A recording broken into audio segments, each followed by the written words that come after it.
welcome into Sportszone. I am your host, Alec. The Kansas Jayhawks are on top of the world. They overcame a 16-point deficit, the largest in NCAA title game history, to take down the North Carolina Tar Heels for their first championship since 2008. Joining me now to discuss last night's championship game, I've got James Baker and Parker Smith. How's it going? I woke up feeling like a champion this morning because my Kansas Jayhawks are back on top of the world after 14 long years. So it is a wonderful day. I had no dog in the race, so I'll let Parker have all of his excitement today. Of course, that was quite the game, guys. It really was. North Carolina, they were up 40-25 at halftime. They had a 16-1 run in that first half. Second half, Kansas makes some adjustments. They come out, they win the game. I'm going to start with you, James, because I know exactly how he feels. What were your thoughts on the game? So my thoughts were, as an 8 seed, North Carolina definitely showed that they meant to be there. Yeah. Going up, 15 plus points on 1 seeds twice in the tournament, beating Baylor in overtime, their luck just ran out. And in order to win a national championship, you have to be clutch. And they just did not perform well in the clutch last night. They did not, Parker. It was a Bill Self masterclass in the second half. It was the way he had the team come out, DeJuan Harris playing defense. We had Jalen Wilson with the hustle. Christian Braun was getting out in the open floor. And let me tell you, there's nothing like a shot of Remy Martin in the evening. My goodness, he was special. That sidestep three to put us up 3 with about 2 minutes left in the game. Woo! There was nothing like it. It was an amazing game. It was from start to finish. I really thought it was over in the first half. I had my head on the table like this. I was ready to go home, but man, Bill Self got the puppies organized, and we got it done. They certainly did, and Remy, of course, he's finally not breaking Kansas's heart. Yeah. And, he helps them win the title game. So I want to talk, the final 3 minutes took 17 minutes to play. Yeah. And the final 40 seconds, there was a lot that went on. You have Manick passing it out of bounds with just over 3 seconds left. And then the next play, DeJuan Harris steps out of bounds. Which gave me a heart attack. A heart attack. Any Kansas fan, I think it would have, because you're setting North Carolina up on that side of the court for a perfect 3. Of course, they don't make it. I want to know, James, what was the game-defining moment for you? Oh, that's tough. I honestly want to say going into halftime, being up that much, Kansas, they're a really good, polished team. They went into that locker room, and they were ready to be in business coming out of that second half. So I think if it was kind of a closer game, I don't think Kansas would have had that motivation to come back out there and just completely dominate the way they did.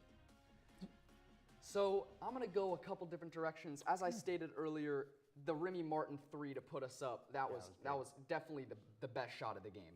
However, we look later in the game, there's about a minute left. We see Armando Bacot twist his ankle in the floor, collapses underneath his foot. David McCormick comes back down on the other end and gets an easy post hook on Brady Manick, who is nowhere near the caliber of interior defense that Armando Bacot possesses. Yeah. So, I don't know what was going on there. It was a little fishy, but I think that, along with the Remy Martin 3, were both turning points in the game. I think that's part of playing in a football stadium. You should probably play somewhere that they play basketball, but of course, I get you want to sell tickets. I want to take a look at the tournament as a whole. There were a lot of really good players. Parker, was there one that really stood out as the best player for you? Yeah, for me, it was Kansas's own Ochai Agbaji, who won Most Outstanding Player at the end of this tournament. He was consistent through and through. He had like 6 threes in that Villanova game, and to be honest, you could maybe make an argument for somebody like Paolo or somebody like Caleb Love, who came up short last night, but I think you have to go with someone from the winning team, and Ochai Agbaji was our best player all year long, so I think you have to give it to him. Is there somebody that stood out for you? So I'm going to go a little bit of a different route, and don't kill me. You guys already got the win. But Harry Manick made people fear the beard the entire tournament. He was just dominant on the boards, was still scoring. He made North Carolina into North Carolina again. So I think you really got to give it to him. Definitely. I want to ask very quickly, guys, North Texas, they don't make the dance this year. What do they need to do to make it next year, Parker? I think... So you just mentioned Offset, that we just got a recruit to come in, a transfer from, I believe, New Hampshire. Yes.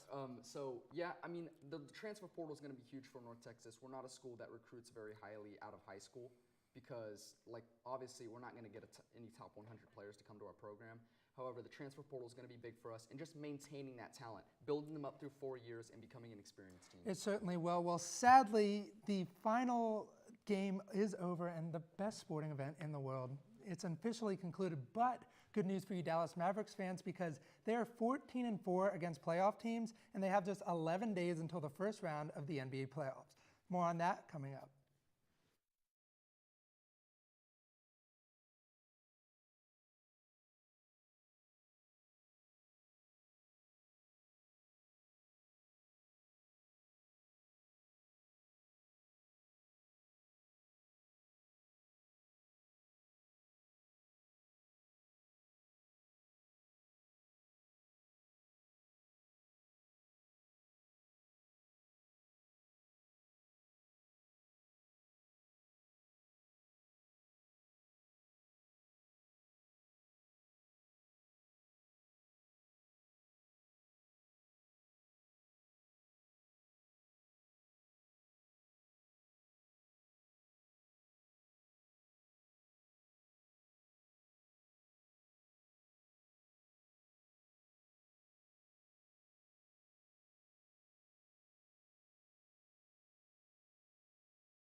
Too. You are a little gullible.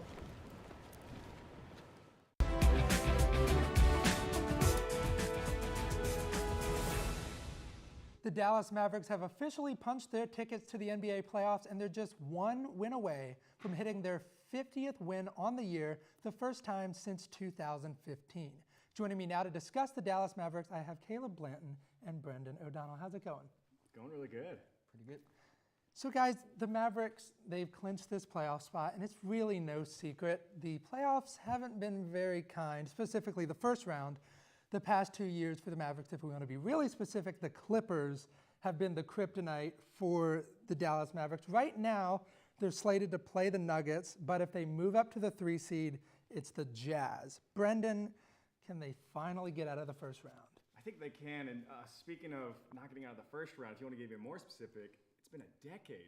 They haven't made it out of the first round since the 2011 championship game. Yeah. So while the Clippers have beat them pretty badly the last 2 years, Mavs fans have had it bad for a long time now.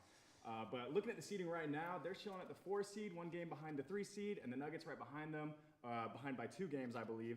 I don't think the Nuggets have any chance of catching them, so they're not going to be surpassed in the 4 seed. But looking at Golden State at the 3, I think they could take it. Golden State's got to play LA, San Antonio, and New Orleans.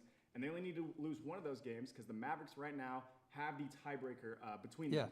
And the Mavericks have to go against Detroit, Portland, and San Antonio.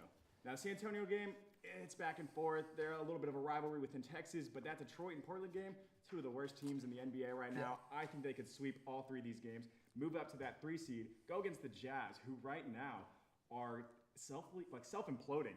Yeah. They have lost many of their games recently. So I believe that if they go against the Jazz, easy 4-1, 4-2 series for them. The Nuggets, though, is going to be a lot harder, seeing as how we only have Dwight Powell to really try to defend Jokic. And I don't know how well that's going to go. Yeah. Caleb, do you think they get out of the first round? Oh, definitely. They're slated to play the Nuggets, like you said, and I think they can beat them with how Brunson's been playing, and obviously Luka. Obviously, he plays so good. So I think they can definitely make it out the first round.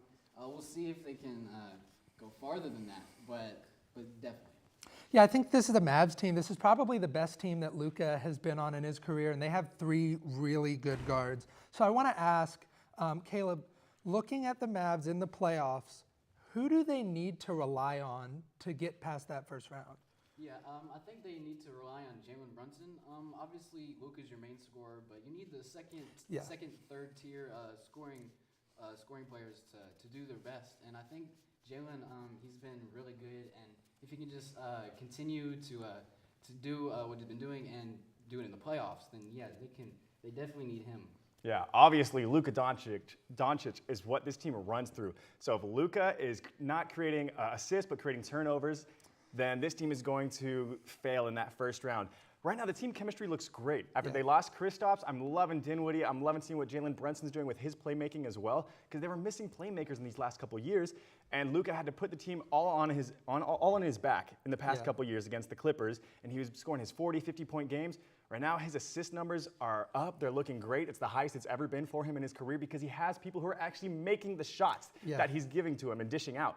So right now, I'm loving what's going on with this team chemistry. It runs through Luka, but if people start missing their shots, I'm scared Luka's going to start getting into that mindset again where he's the only person on this team that can make plays. And that's when they're going to start falling behind in these games. Yeah, they definitely, you have those 3 guards. You have Dinwiddie and Brunson. I think those are 2 players that you really do need to rely on. We're talking about Luka a lot here, so I want to talk about Luka because there's one thing that this team has relatively similar to the 2011 championship team, and that is a European superstar. And that, of course, is Luka Doncic. Caleb, look, I know it's early in his career, but Luka, can he have a better career than Dirk? Yeah, I think it's definitely possible. I mean, Luka, ever since he came in the league, he's been a dominant scorer. He's been really good. But obviously, he hasn't won any championships. That's not entirely his fault and everything. But based off of his play and everything, I think he can definitely surpass Dirk. But it would definitely be hard because Dirk, one of the greatest players of all time. So. Yeah, I think easily Luka's got this in the bag to surpass Dirk as one of the best players of all time. But in terms of best Mavericks, I don't think he's going to steal the hearts of Dallas fans yet. It's going to take a long time for that to happen. But at the same time, if he leaves, then there's no way it's going to happen. I do believe Luka's kind of in that next tier of players, the young players who eventually are going to join each other to create super teams. You've got Trae Young, Donovan Mitchell, Luka Doncic. These guys are going to be those next Kevin Durant's, LeBron Jameses, where they're going to go out and build these teams somewhere else in a market where they believe they can put the team together with the right cap space, with the right supporting players. So if Luka leaves, he's definitely going to have a good chance at winning some championships, building up his resume to surpass Dirk as one of the best players of all time. Don't think he's going to be one of the best Mavericks of all time, though. Yeah, it's definitely going to be hard to steal the hearts of Dallas Maverick fans. I like to give hot takes. I think Luka can probably solidify himself as a top 5 player by the end of his career. And I know that's a hot take, but that's what I'm sticking with. And hey, we've got 3 games left this season for the Dallas Mavericks until they hit the postseason where Luka can hopefully bring home a ring for the Dallas Mavericks. And coming up next, we're going to talk baseball is back. The Texas Rangers, they have a new look, and we're going to talk about that when we come back.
Welcome back into Sportszone. I am your host, Alec Rapp. It was an action-packed weekend in the DFW with one of the biggest wrestling events in the world, Wrestlemania, taking place with tons of celebrities, stunners, and just great moments all around. And joining me now to discuss Wrestlemania, I have Mason Shepard and Jeremiah Russo. How's it going? You know it, guys? man.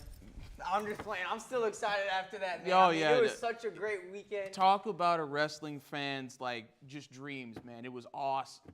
I mean, you have what? It was 6 events in a Six span of events. It was 4 tiring, days. though, It was but it tiring, was- but it was 100% When worth you're a it. true wrestling fan, it's worth it. You know what I mean? Just, But just oh like my they god. say with jobs, man. You know, when it's like your favorite thing, it's not a job. It was just Yeah. like us. We had some fun out there. Yep. Exactly. Well, you guys both were at some of the events this past weekend. I want to ask Mason the atmosphere. I know there's a lot of people that have probably never been to something like that before. What is the atmosphere like in an arena?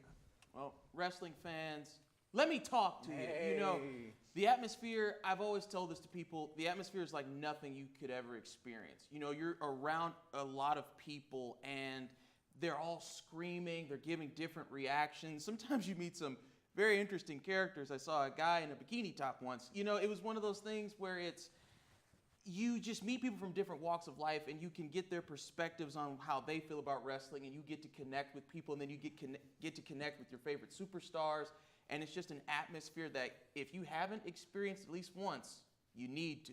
And you don't even need to know anything about wrestling. Like, we went literally yesterday. Oh, yeah. We had 10 guys behind us. Like, They didn't know anything. they're They like, didn't know can what, we what even, was going can on. they do that? Can they Who do that? is Where- that? where's the ref? So How did like, the you ref don't miss have to that? know You know, just anything. stuff like that. You don't have to know anything. You can literally go out there, have some fun, enjoy it. You know, I recommend too. You know, you don't have to know anything. Just go out there, see what it's like, and just enjoy yourself. Definitely. So we had some Hall of Fame ceremonies. We had some returns to the rings. We had some celebrity appearances. Jeremiah, I want to ask, what was your favorite moment from the weekend? Now, it's going to be a match in my appearance, but I think the best moment was Logan Paul. And now, I know we have a lot of discussion about Logan Paul. People hate him as a character, you know, but at the end of the day, you got to realize what this man can do, like, to actually step up into this ring and do probably the most disrespectful thing, which was pull off Rey Mysterio's best friend's move, who's dead, Yeah. and did it with the most disrespectful way. The atmosphere, electric. They were like, what the heck is going on? And they started booing him. A true heel, Alec. Now, a true heel. You think of like the hatred for people when we talk about Jordan and LeBron, like the debate on that.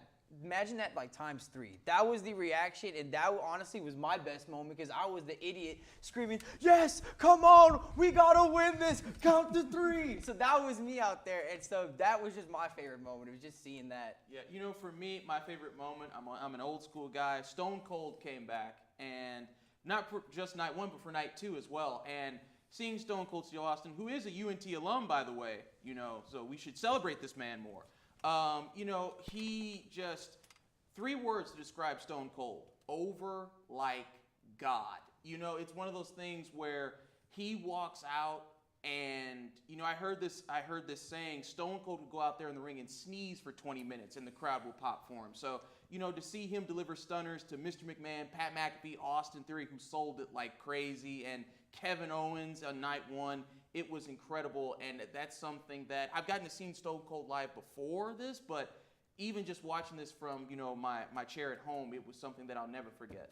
So I want to talk about Pat McAfee because you brought him course. up, the former Colts punter. He had the Pat McAfee show. He expressed a ton of times on his show the past couple months he wanted to be a part of WrestleMania. What did you guys think of his performance? Great. You know, Pat McAfee, one of the great things about him is that he grew up a wrestling fan. He was actually trained by WWE Hall of Famer Rip Rogers, and he has a wrestling ring in his in his house in Indianapolis. And you know, he like enjoys the promo aspect of it, and he's good at it. He enjoys the wrestling aspect, obviously, and he's good at that too. Yeah, like just seeing him he takes the perform. business seriously, and I always enjoy whatever Pat McAfee does. I mean, you see him, and you know this is his dream. So it's not like he just woke up and was like, wrestling might be a nice thing to try out. No, this kid he's not a kid. He's He's not a kid. As a kid, you know, he's a kid in experience. Yeah. And if you look at it, but at the same time, this dude literally jumped from the top rope, which is not that easy from the mat, and Yeah. literally did a suplex. That's insane to do, especially just for like, you know, somebody who's not a regular. It's just Definitely. like There were a that. ton of celebrities there. Mason, who is your favorite celebrity Favorite celebrity? I'm gonna have to go Logan Paul, only because I'm not giving Johnny Knoxville any credit. See? But Logan Paul, it was like what Russo touched on earlier. You know, the ability to be that much of a heel and a bad guy in front of all those people, and to get the reaction that he did, he had a great night, and I can't take that away from him, even though I may not care for him personally. So, like I said, man, Logan Paul, everybody hates on him, but you got to give credit where credit is due. I think you're a Logan Paul fan in secret. I'm not a Logan Paul No, fan. I I'm a think you're Logan fan. Paul stan. No, I'm just playing. I'm just playing. But that Guys, was amazing. Look, if you're looking that for was amazing. something to do this weekend, unfortunately, there is no more WrestleMania. But North Texas football, we have our spring game this Saturday at 12 p.m. You can come out and see our newest recruits and transfers. Hopefully give us a little bit of hope for next season, but probably not. And if you're doing anything Thursday, make sure to come right back here for Thursday's edition of Sportszone. If you're on Instagram or Twitter, make sure to give us a follow at NTTV_sports. And don't go anywhere, because coming up next is NTTV's Nightly News.